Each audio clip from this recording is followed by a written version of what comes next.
প্রিয় মুসল্লিয়ানে কেরাম, আমরা মুমিন ঈমানদার।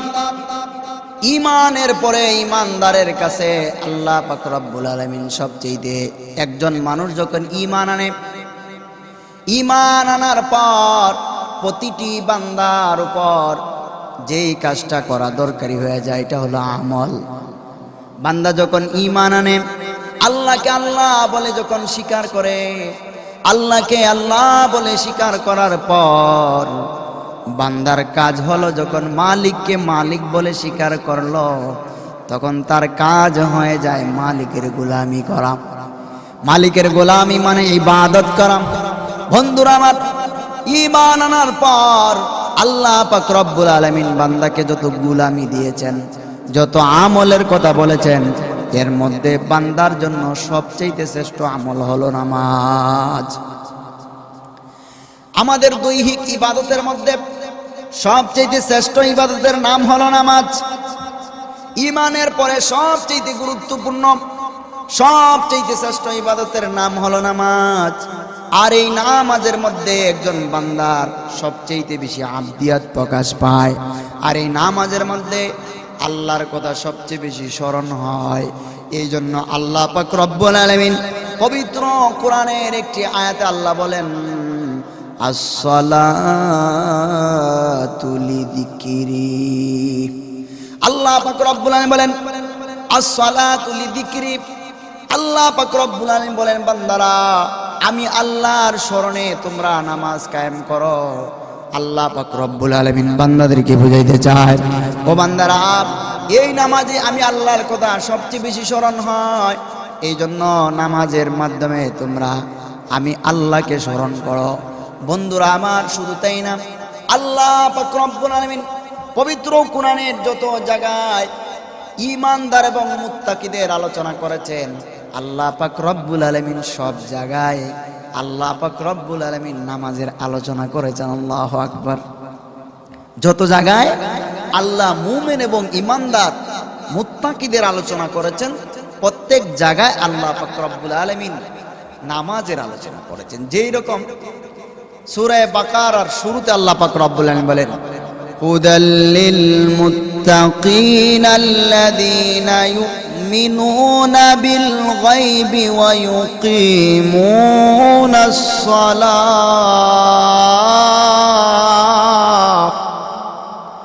আল্লাহ পাক রব্বুল আলামিন বলেন হুদাল্লিল মুত্তাকিন, কোরআন হলো মুত্তাকিনদের জন্য পথ প্রদর্শক। আল্লাযীনা ইউমিনুনা বিল গায়ব, এবং যারা অদৃশ্যের প্রতি বিশ্বাস স্থাপন করে, গায়বের প্রতি বিশ্বাস স্থাপন করে, এবং যারা নামাজ কায়েম করে। প্রিয় ভাইরা আমার, আল্লাহ পাক রব্বুল আলামিন পবিত্র কোরআনের এইভাবে বহু উদ্ধৃতি দেওয়া যাবে। আল্লাহ যেই জায়গায় মুমিনের আলোচনা করেছেন, সেই জায়গার মধ্যে আল্লাহ পাক রব্বুল আলামিন ঈমানদার এবং মুত্তাকি আলোচনা করার পাশাপাশি আল্লাহ পাক রব্বুল আলামিন নামাজের আলোচনা করেছেন। শুধু তাই না বন্ধুরা আমার, আল্লাহ পাক রব্বুল আলামিন সূরা মুমিনের 2 নম্বর আয়াতে আল্লাহ পাক রব্বুল আলামিন বলেন, আল্লাযীনা হুম ফি সালাতিহিম খাশিউন। আল্লাহ পাক রব্বুল আলামিন বলেন, মুমিনরা সফল কাম যারা তাদের নামাজের প্রতি যত্নবান। আল্লাহ বলেন মুমিনরা সফল কাম যারা তাদের নামাজের প্রতি যত্নবান। বন্ধুরা আমার, যদি কেউ নামাজের প্রতি যত্নবান হয়ে যায়, আল্লাহ পাক রব্বুল আলামিন তাদেরকে বলছে তোমরাই সফল। নামাজের প্রতি যারা যত্নবান হবে তারাই সফল। আর মুমিন তারাই যারা নামাজ পড়ে, যারা নামাজের প্রতি যত্নবান হয়। আল্লাহ পাক রব্বুল আলামিন বুঝাইতে চায় তোমাদের ইহকাল এবং পরকাল সফল। আল্লাহু আকবার। প্রিয় ভাইরা আমার, আল্লাহর হাবিবের একজন সাহাবী যার নাম হলো হযরত আব্দুল্লাহ ইবনে মাসউদ রাদিয়াল্লাহু তাআলা আনহু থেকে বর্ণিত। আল্লাহর নবীর সাহাবী আল্লাহর রাসূলকে জিজ্ঞাসা করে, ইয়া রাসূলুল্লাহ, ইয়া হাবিবাল্লাহ, আল্লাহর নবী গো, আল্লাহর কাছে সবচেয়ে প্রিয় ইবাদত কোনটি? আল্লাহর হাবিবের কাছে তার সাহাবী প্রশ্ন করে, আব্দুল্লাহ, ইয়া রাসূলুল্লাহ, ইয়া হাবিবাল্লাহ, ওগো আল্লাহর নবী, আল্লাহর কাছে সবচাইতে প্রিয় ইবাদত কোনটি? আল্লাহর নবী উত্তরে জবাব দিয়ে বলে, ও আমার সাহাবী আব্দুল্লাহ ইবনে মাসউদ, তুমি শোনো, আল্লাহ পাক রব্বুল আলামিনের কাছে সবচেয়ে প্রিয় ইবাদত হলো নামাজ, যথা সময়ে নামাজ আদায় করা। তারপর আব্দুল্লাহ জিজ্ঞাসা করে, ইয়া রাসূলুল্লাহ, ইয়া হাবিবাল্লাহ, এরপরে কোনটি? আল্লাহর নবী আব্দুল্লাহর জবাবে বলেন, এরপরে হলো মাতা পিতার সাথে সদ্ব্যবহার করা। আল্লাহর নবীর সাহাবী আব্দুল্লাহ আবারও প্রশ্ন করে, ওগো আল্লাহর হাবিব, এরপরে কোনটি? আল্লাহর হাবিব জনাবে মুহাম্মদুর রাসূলুল্লাহ সাল্লাল্লাহু আলাইহি ওয়াসাল্লাম আব্দুল্লাহর জবাবে বলেন, ও আব্দুল্লাহ শোনো, এরপরে হলো আল্লাহর রাস্তায় জিহাদ করা। সুবহানাল্লাহ। এই জন্য প্রিয় ভাইয়েরা আমার, আমরা এতটুক আলোচনা থেকে বুঝতে পারলাম আমাদের নামাজ ঈমানের পরে সবচেয়ে শ্রেষ্ঠ ইবাদতের নাম হলো নামাজ। দৈহিক ইবাদতের মধ্যে সবচেয়ে শ্রেষ্ঠ ইবাদতের নাম হলো নামাজ। আর নামাজের মাধ্যমে বান্দা, আমরা যে গোলাম, এটা সবচেয়ে বেশি আল্লাহর কাছে প্রমাণ হয় নামাজের মাধ্যমে। আর নামাজের মাধ্যমে আল্লাহর কথা সবচেয়ে বেশি স্মরণ হয়, এটাও প্রমাণ হয়ে গেল। বন্ধুরা আমার, কিভাবে নামাজের মাধ্যমে আব্দিয়াত, আমরা যে আল্লাহর বান্দা, আল্লাহ যে আমাদের মালিক, আমরা যে আল্লাহর গোলাম, আল্লাহ যে আমাদের মালিক, এটা কিভাবে প্রমাণ হয়? একটা এক্সাম্পল দিয়া বুঝায়।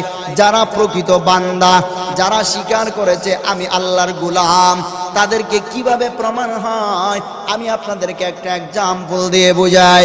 বন্ধুরা আমার, নামাজের মাধ্যমে কিভাবে বান্দার আব্দিয়াত প্রকাশ হয়? বন্ধুরা রে, যখন মসজিদের আজান, মসজিদের মাইক থেকে মুয়াজ্জিন ডাক দেয়, হাইয়া আলাস সালাহ, হাইয়া আলাল ফালাহ, তোমরা নামাজের দিকে আসো, কল্যাণের দিকে আসো। প্রকৃত ঈমানদার যখন সে ব্যবসার কাজে থাকে, ওই ঈমানদার মসজিদের আজান শোনার পর ঈমানদার আর মসজিদে থাকতে পারে না, ব্যবসায় থাকতে পারে না। আজান শোনার সাথে সাথে তার ব্যবসা বন্ধ করে দিয়ে আল্লাহর ঘর মসজিদে চলে আসে। যারা আল্লাহর প্রকৃত বান্দা, সে যদি রাস্তায় চলা থাকে, আজান শোনা মাত্র তার চলা বন্ধ করে দিয়ে সে আল্লাহর হুকুম আদায় করার জন্য মসজিদে চলে আসে। আল্লাহর কোন গোলাম যদি মসজিদে আজান হয়, হাইয়া আলাস সালাহ, হাইয়া আলাল ফালাহ, সে যখন মসজিদের আজান শুনে, মসজিদের আজান শোনা মাত্র আল্লাহর গোলাম তার ক্ষেত কামারের কাজ রেখে মসজিদে চলে আসে। এইভাবে দুনিয়ার সমস্ত কাজকর্ম ফেলে দিয়ে বান্দা মসজিদে এসে প্রমাণ করতে চায়, আল্লাহ, ও আমাদের মালিক, ও আমার আল্লাহ, তোমার ঘর থেকে যখন তোমার ইবাদতের জন্য ডাক দেওয়া হয়, তখন আমার কাছে আমার ব্যবসা বড় নয়, আমার কাছে আমার রাস্তায় চলা বড় নয়, আমার কাছে আমার ক্ষেত কামারে কাজ করা বড় নয়, আমার কাছে আমার দোকান পাড়ে বসে থাকা বড় নয়। আমি ওই আজান শোনা মাত্র মসজিদে এসে প্রমাণ করে বান্দা, আল্লাহ, তোমার হুকুমের কাছে সব কিছু আমার কাছে তুচ্ছ, আর তুমি মালিকের হুকুম আমি একমাত্র আনুগত্য করে আদায় করছি। এর দ্বারা বান্দা প্রমাণ করে, আল্লাহ, আমি যেহেতু স্বীকার করলাম তুমি আমার মালিক আর আমি তোমার গোলাম, অতএব আল্লাহ, তোমার হুকুম আমার কাছে সবচেয়ে প্রিয়। আল্লাহ গো, আমি তোমার ঘরে এসে প্রমাণ করলাম আপনি আমার মালিক আর আমি তোমার গোলাম। আল্লাহু আকবার। প্রিয় ভাইয়েরা আমার, আশা করি বুঝাতে পেরেছি যে নামাজের মাধ্যমে বান্দার আব্দিয়াত প্রমাণ হয়, আর নামাজের মাধ্যমে আল্লাহর কথা সবচেয়ে বড় হয়। এই জন্য আল্লাহ পাক রব্বুল আলামিন বলেন, আসসালাতু লিযিকরি, নামাজের মাধ্যমে তোমরা আমি আল্লাহকে স্মরণ করো। বন্ধুরা আমার আল্লাহ পবিত্র কোরআনে যে জায়গায় ঈমানদার মুত্তাকির আলোচনা করেন, সেখানেই নামাজের কথা আলোচনা করেন। আল্লাহ বলেন, ঈমানদাররা সফল কাম যারা নামাজের প্রতি যত্নবান এবং বিনয়ী। আল্লাহর হাবিবও বলেন, যারা যথাসময়ে নামাজ আদায় করে আল্লাহ পাক রব্বুল আলামিনের কাছে সবচেয়ে নামাজটাই প্রিয়। বন্ধুরা আমার, এখান থেকে প্রমাণ হলো আল্লাহর কাছে সবচেয়ে প্রিয় ইবাদত হলো নামাজ।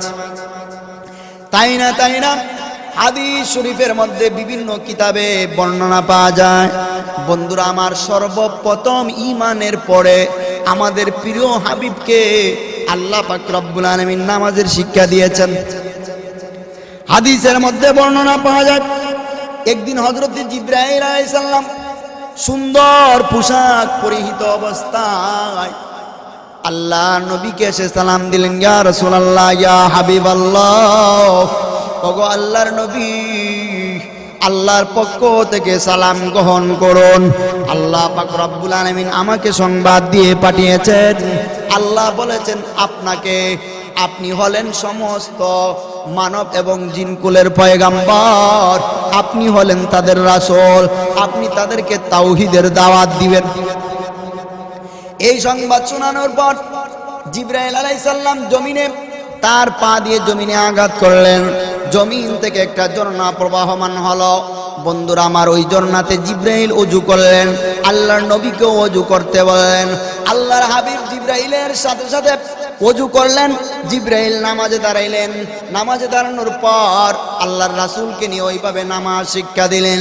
বন্ধুরা আমার, বাবাজিরা, ওই হাদিস থেকে প্রমাণ হলো ঈমান এবং তাওহীদ এবং রিসালাতের পরে আল্লাহর নবীকে সর্বপ্রথম যে আমলের শিক্ষা দেওয়া হয়েছিল, ওই আমলটা হলো নামাজ। আল্লাহু আকবার।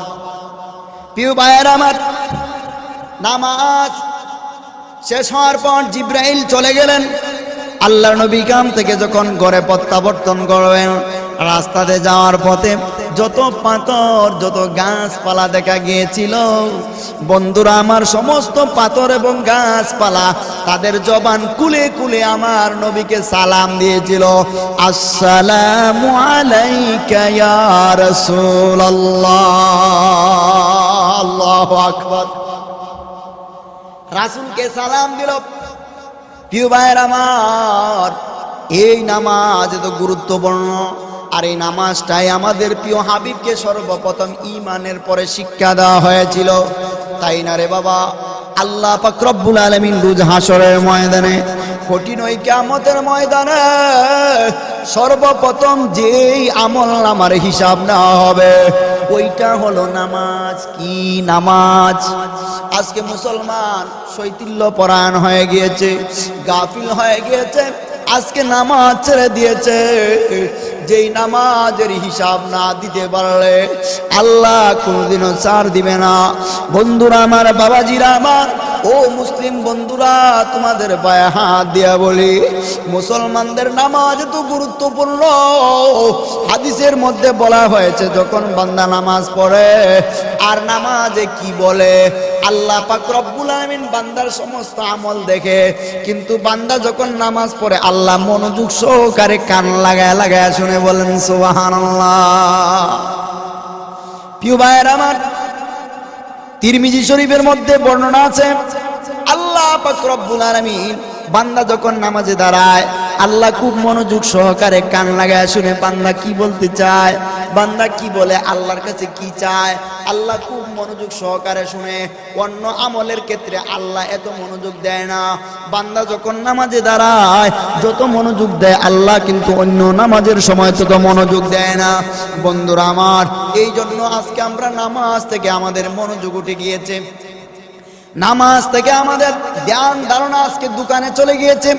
নামাজে দাঁড়ালে দুনিয়ার যত অযথা চিন্তা ফিকির আছে সব কিছু আমাদের কল্পনায় চলে আসে। এই জন্য বন্ধুরা আমার, নামাজে আমাদেরকে যত্নবান হতে হবে, বিলীন হতে হবে।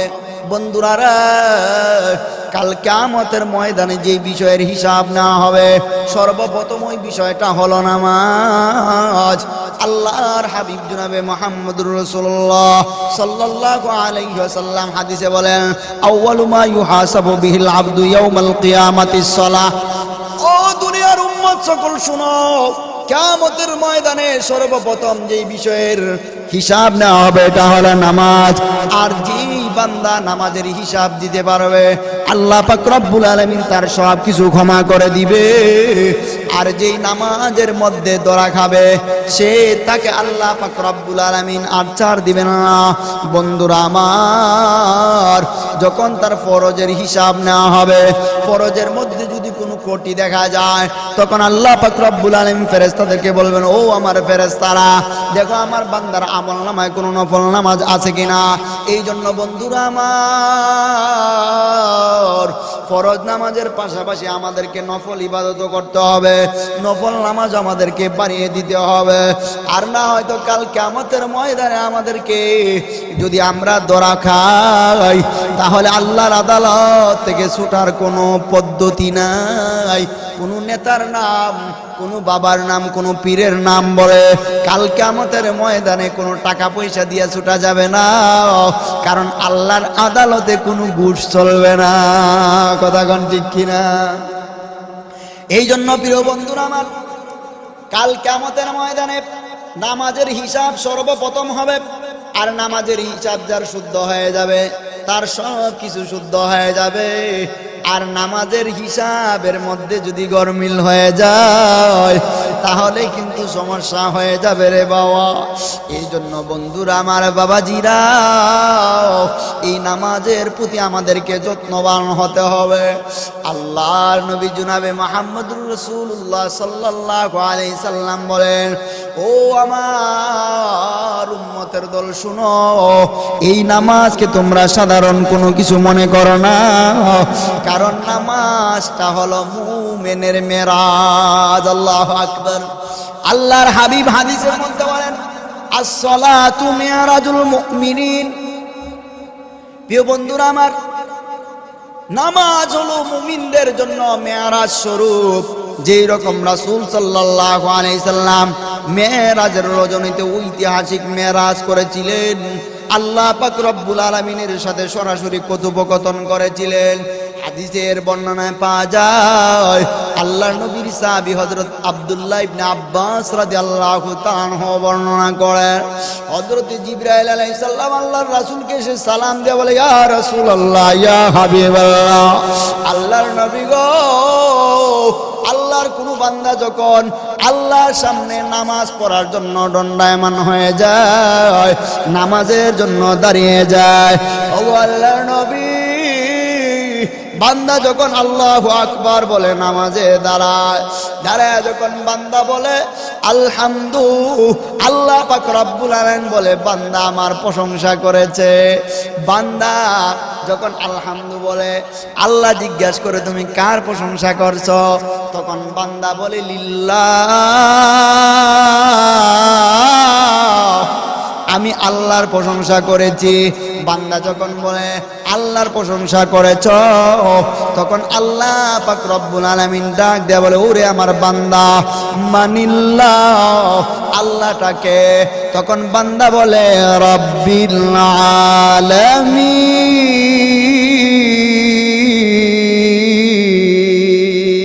আল্লাহু আকবার। আল্লাহ যখন বলে মানিল্লাহ, আল্লাহটা কে? তুমি যে তার প্রশংসা করেছো তিনি কে? বান্দা জবাব বলে আলহামদুলিল্লাহি রাব্বিল আলামিন, তিনি হলেন বিশ্ব ভূমণ্ডলের প্রতিপালক। আল্লাহ পাক রব্বুল আলামিন বান্দার কথার উত্তরে বলেন মানির রাব্বিল আলামিন, রাব্বিল আলামিন তিনি কে? বান্দা তখন বলেন আর রহমানির রহিম। বান্দা বলেন বিশ্ব ভূমণ্ডলের প্রতিপালক হলেন আর রহমানির রহিম, অতিশয় দয়ালু এবং করুণাময় আল্লাহ, তিনি হলেন বিশ্ব ভূমণ্ডলের প্রতিপালক। বন্ধুরা আমার, যখন বান্দা বলেন আমার প্রভু ভূমণ্ডলের প্রতিপালক যিনি, তিনি হলেন অত্যন্ত দয়ালু এবং পরম করুণাময়। তখন আল্লাহ পাক রব্বুল আলামিন বান্দার জবাবে আবার বলেন মানির রহমানির রহিম, ওই রহমানুর রহিমটাকে। তখন বান্দা জবাবে বলে মালিকি ইয়াউমিদ্দিন। তখন বান্দা বলে তিনি হলো বিচার দিনের মালিক। আল্লাহ পাক রব্বুল আলামিন ডাক দিয়ে বলে, ও আমার বান্দা, তুমি যথার্থ বলেছো, আমি আল্লাহ ওই বিচার দিনের মালিক। বান্দারে তুমি আমার কাছে কি চাও? তখন বান্দা বলে ইয়াকা না'বুদু ওয়া ইয়াকা নাস্তাঈন। বান্দা বলে আল্লাহ, আমরা শুধু আপনার ইবাদত করে আপনার কাছে সাহায্য চাই। আল্লাহ বলবেন বান্দা, হ্যাঁ তোমরা আমার ইবাদত করবে, আমার কাছে সাহায্য প্রার্থনা করবে। বান্দা ডাক দিয়া বলে ইহদিনাস সিরাতাল মুস্তাকিম। বান্দা বলে আল্লাহ, আমাদেরকে সরল সহজ রাস্তা দেখাও, সরল সোজা পথ দেখাও। আল্লাহ পাক রব্বুল আলামিন বলে, ও বান্দা, তুমি যে সরল সোজা পথটা চাও, ওই পথটা কাদের পথ? কোন পথ তুমি আমার কাছে চাও? তখনই বান্দা বলে সিরাতাল্লাযীনা আন'আমতা আলাইহিম। আল্লাহ তাদের পথ, যাদের উপর আপনি নিয়ামত দান করেছেন, যাদেরকে আপনি নিয়ামত দিয়ে আপনার অনুগ্রহ করেছেন, তাদের পথে আমাদেরকে চালাও।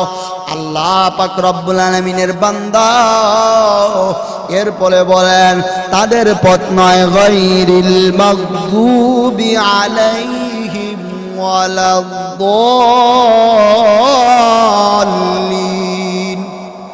বান্দা ডাক দিয়ে বলে আল্লাহ, তাদের পথ নয় যারা আপনার পক্ষ থেকে গজব প্রাপ্ত হয়েছে, অভিশপ্ত হয়েছে এবং প্রদভষ্ট হয়েছে, তাদের পথ নয়।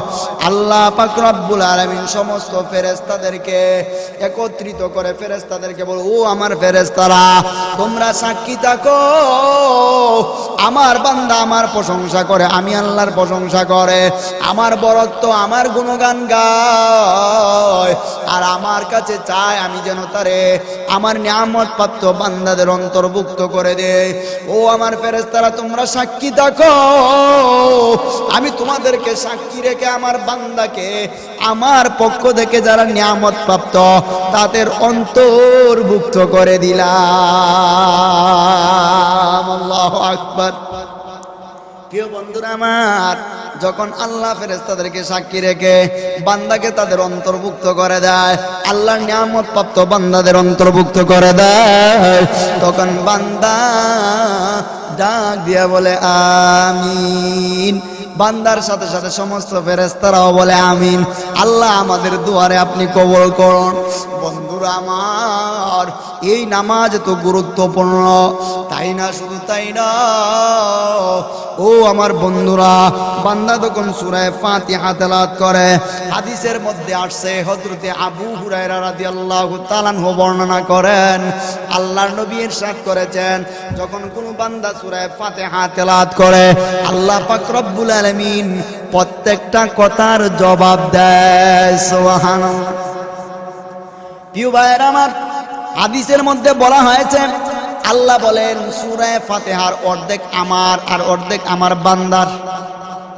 প্রিয় ভাইয়েরা আমার, নামাজের মাধ্যমেই বান্দা আল্লাহর অতি নিকটে চলে যায়, আল্লাহর কুদরতি পায়ে সেজদা করে। আল্লাহ পাক রব্বুল আলামিন এবং বান্দার মধ্যখানে কোনো পর্দা থাকে না, আল্লাহ পর্দা উঠায়া বান্দার সাথে কথা বলে। আল্লাহু আকবার। প্রিয় ভাইরা আমার, শুধু তাই না, এই নামাজ বান্দার গুনাহগুলা মুছে দেয়। নামাজের আগেই তো গুনাহ মাফ হওয়া শুরু হয়ে যায়। হাদিসের মধ্যে আসছে, নামাজে যে যত দূর থেকে আসে তত বেশি সওয়াব পায়। নামাজে আসার জন্য যতটা কাজ দেয়, পা পালায়, প্রত্যেকটা পা পালানোতে বান্দার গুনাহ ঝরে যায়, সওয়াব আসে। বান্দা যখন ওযু করে নামাজের জন্য, হাদিসের মধ্যে স্পষ্ট আসছে রে বাবাজিরা, বান্দা যখন নামাজের জন্য ওযু করে, ওযুর মাধ্যমে বান্দার হাতের গুনাহ, পায়ের গুনাহ, মুখের গুনাহ, নাকের গুনাহ, সব কিছুর গুনাহ ওযুর মাধ্যমেই ঝরে যায়। এই নামাজটা হলো গুনাহ ঝরার একটা মাধ্যম। এটা আমার কোনো বানানো কথা নয় বন্ধুরা, আমার হাদিস থেকে বলছি। আল্লাহ নবী জনাবে মুহাম্মদুর রাসূলুল্লাহ সাল্লাল্লাহু আলাইহি ওয়াসাল্লামের একজন সাহাবী, যার নাম হলো আবু যর। হযরতে আবু যর রাদিয়াল্লাহু তাআলা আনহু বর্ণনা করেন, একদিন রাত্রিবেলা নবী করিম সাল্লাল্লাহু আলাইহি সাল্লামের সাথে শীতের রাত্রিতে ঘর থেকে বাইর হইলাম। নবী করিম সাল্লাল্লাহু আলাইহি সাল্লাম একটা গাছের নিচে গেলেন, গাছের পাতা ঝরতেছিল। আল্লাহর নবী গাছের একটা শাখার মধ্যে ধরলেন, ধরে আমাকে ডাক দিলেন আর বললেন, ও আবু যর, আমি আল্লাহ রাসূলের কাছে এসে বললাম, ইয়া রাসূলুল্লাহ, লাব্বাইক ইয়া রাসূলুল্লাহ। আল্লাহ নবীর কাছে যখন আসলাম, আল্লাহ নবী বলতেছে, ও শোনো শোনো, তুমি একটু মনোযোগ দিয়ে শোনো। কোন মুসলমান আল্লাহকে রাজি খুশি করার জন্য যখন নামাজ আদায় করে, তখন আল্লাহ পাক রব্বুল আলামিন ওই গাছের পাতাগুলা যেইভাবে ঝরতেছে, ওইভাবে আল্লাহ পাক রব্বুল আলামিন তার জীবনের গুনাহগুলা তার দেহ থেকে, তার আমল নামা থেকে ঝরায়া দেয়। সুবহানাল্লাহ। প্রিয় বন্ধুরা আমার, বুখারী শরীফ এবং মুসলিম শরীফের হাদিস, আল্লাহ নবীর সাহাবী হযরতে আবু হুরায়রা রাদিয়াল্লাহু তাআলা আনহু বর্ণনা করেন, আমি নবী করিম সাল্লাল্লাহু আলাইহি সাল্লামকে বলতে শুনিয়েছি, ও আমার সাহাবীরা শোনো, তোমাদের কারো বাড়ির সামনে যদি একটা নহর থাকে, ওই নহরের মধ্যে যদি ওই ব্যক্তি দৈনিক 5 বার গোসল করে, বলো তো দেখি তার গায়ে কি কোনো গুনাহ থাকবে? তার গায়ে কি কোনো ময়লা থাকবে? সাহাবায়ে কেরাম জবাব বলে, ইয়া রাসূলুল্লাহ, ইয়া হাবিবাল্লাহ, আল্লাহর নবী গো, তার আমলনামার মধ্যে কোনো গুনাহ থাকবে না। আল্লাহর নবী গো, তার শরীরের মধ্যে কোনো ময়লা থাকবে না। আল্লাহর হাবিব তাদের জবাব বলে, ও আমার সাহাবায়ে কেরাম শোনো, যখন আমার কোনো বান্দা, আল্লাহর কোনো বান্দা আল্লাহকে রাজি খুশি করার জন্য নামাজে দণ্ডায়মান হয়, দৈনিক 5 বার নামাজ আদায় করে, আল্লাহ পাক রব্বুল আলামিন ও তার আমল নামায় কোনো গুনাহ থাকতে দেবে না। সুবহানাল্লাহ। প্রিয় ভাইরা আমার, এই জন্য আজকে আমরা নামাজ থেকে গাফেল হয়ে গিয়েছি, অথচ আমাদের উলামায়ে কেরাম নামাজের প্রতি কত গুরুত্ব দিয়েছে। এই জন্য বন্ধুরা আমার, আপনাদের পায়ে হাত দিয়ে বলি, বিভিন্ন হাদিসের কিতাবে হাদিস যারা সংকলন করেছেন, তারা বর্ণনা করেছেন, যারা নামাজ পড়ে আল্লাহ তাদেরকে 5টা পুরস্কার দেয়। বন্ধুরা আমার, বাবাজিরা আমার, এই কথাগুলা বলে আলোচনা শেষের দিকে নিয়ে যাব, কিন্তু আপনাদেরকে ওয়াদা করতে হবে যে আমরা আর নামাজ ছাড়ব না। যদি আমরা মুসলমান হতে চাই, আমরা যদি আল্লাহর খাঁটি বান্দা হতে চাই, নামাজ তরক করা যাবে না। এই জন্য বন্ধুরা আমার, আল্লাহর কোনো বান্দা যদি 5 ওয়াক্ত নামাজকে যত্ন সহকারে আদায় করে, আমার আল্লাহ ওই বান্দাকে 5টা পুরস্কার দিবে। বন্ধুরা আমার, নামাজ পড়ার কারণে আল্লাহ 5টা পুরস্কার দিবে। আবার যারা নামাজ পড়ে না, তাদের জন্য 5টা শাস্তি দুনিয়াতেই দেয়। এই 10টা কথা বলি, পুরস্কার আর শাস্তির কথা বলে আলোচনা আজকে সমাপ্ত করে দিব। বন্ধুরা আমার, বাবাজিরা আমার, যারা 5 ওয়াক্ত নামাজ গুরুত্ব সহকারে আদায় করবে, আল্লাহ পাক রব্বুল আলামিন দুনিয়ার জমিনে যেই জিনিসের জন্য মানুষ চুরি করে, বাটপারি করে, দুনিয়ার জমিনে যারা মিথ্যা কথা বলে, সুদ খায়, ঘুষ খায়, আল্লাহ পাক রব্বুল আলামিন ওই জিনিসটাই দূর করে দিবে। অর্থাৎ বান্দা যদি যত্ন সহকারে নামাজ আদায় করে, তাহলে আল্লাহ পাক রব্বুল আলামিন তার রিজিকের অভাবকে দূর করে দিবে। 2 নাম্বার হলো আল্লাহ পাক রব্বুল আলামিন মৃত্যুর পরে তার কবরের আযাবকে মাফ করে দিবে। 3 নম্বর হলো বান্দার আমল নামাকে ডান হাতে দিবে। 4 নম্বর হলো কাল কিয়ামতের ময়দানে আল্লাহ পাক রব্বুল আলামিনের বান্দা যখন যাইতে যাবে ফুল সিরাতের পোল, আল্লাহ পাক রব্বুল আলামিন বিজলির সাথে পার করে দিবে। 5 নম্বর হলো আল্লাহ বিনা হিসাবে আল্লাহর বান্দাকে জান্নাত দান করে দিবে। সুবহানাল্লাহ। এই জন্য প্রিয় বন্ধুরা আমার, এই নামাজ এত গুরুত্বপূর্ণ। দেখেন আপনি দুনিয়ায় যে জিনিসের জন্য পেরেশানি করেন, আল্লাহ পাক রব্বুল আলামিন ওই রিজিকের পেরেশানি দূর করে দিবে। বন্ধুরা, অন্ধকার কবরে যে আপনার দুনিয়ার আপনজন কেউ আপনার আপন হবে না, কেউ আপনার সাথী হবে না, কোনো বাতি থাকবে না। ওই অন্ধকার কবরে নামাজ পড়ার কারণে আল্লাহ পাক রব্বুল আলামিন আপনার কবরের আযাবকে মাফ করে দিবে। বন্ধুরা আমার, কিয়ামতের ময়দানে বলা হয়েছে সবচেয়ে ভয়াবহ সময়টা হবে আমলনামা হাতে দেওয়ার সময়টা। ওই ভয়াবহ সময়ে আল্লাহ পাক রব্বুল আলামিন আপনার ডান হাতে আমলনামা দিবে যদি আপনি নামাজ পড়েন। বন্ধুরা আমার, শুধু তাই না, আপনি ফুলসিরাতের ফুল, হাদিসের কিতাবে বলা হয়েছে ওই ফুলসিরাতের ফুলটা হবে 30,000 বছরের রাস্তা, এবং ওই ফুলটা হবে খুবই চিকন এবং দাঁড়ালো। বন্ধুরা আমার, আপনি যদি দুনিয়ার জমিনে নামাজের যত্নবান হয়ে যান, তাহলে আল্লাহ পাক রব্বুল আলামিন ওই ফুলসিরাতের ফুল আপনাকে বিজলির সাথে পার করে দিবে। সুবহানাল্লাহ। প্রিয় বন্ধুরা আমার, শুধু তাই না, আপনি যদি নামাজ যত্ন সহকারে আদায় করেন, তাহলে আল্লাহ পাক রব্বুল আলামিন আপনাকে বিনা হিসাবে জান্নাত দান করবে। বন্ধুরা আমার, আর কেউ যদি নামাজ ছেড়ে দেয়, তাহলে দুনিয়াতে তাকে 5টা শাস্তি দেওয়া হবে। 1 নম্বর হলো দুনিয়া থেকে তার রিজিকের বরকত উঠায় নেওয়া হবে। 2 নম্বর হলো তার চেহারা থেকে মুমিন ব্যক্তির চিহ্ন সরায় দেওয়া হবে। 3 নম্বর হলো সে যদি কোনো নেক আমল করে তা কবুল করা হবে না। 4 নম্বর সে যদি কোনো মানুষ দিয়া, অন্য কোনো মানুষ দিয়া সে দোয়া করায়, তার দোয়া কবুল হবে না। বন্ধুরা আমার, এই জন্য আমরা যে আলোচনা করলাম, নামাজ ইমানদারদের জন্য, ইমানদারদের ইমানের পরে সবচেয়ে শ্রেষ্ঠ ইবাদত। আর ওই নামাজ হলো বান্দাকে আল্লাহ পাক রব্বুল আলামিন ওই নামাজের মাধ্যমে বান্দার কবরে আযাব মাফ করা দেয়, নামাজের মাধ্যমে বান্দার ফুলসিরাত পার করা দেয়। ওই নামাজই বান্দার জান্নাতের চাবি হবে। নামাজ কিয়ামতের দিনে বান্দার মাথার মোটক হবে। নামাজ ওই বান্দার কবরের সাথী হবে। ওই নামাজ মুমিন বান্দার জন্য কাল কিয়ামতের ময়দানে দলিল হবে। এই জন্য প্রিয় বন্ধুরা আমার, বাবাজিরা আমার, এই জন্য আমাদেরকে এই নামাজের প্রতি যত্নবান হতে হবে। এই জন্য প্রিয় মুসলমান, আর শৈথিল্য পরায়ণ হলে হবে না, আমাদের ছেলে মেয়েদেরকে নামাজের আদেশ করতে হবে।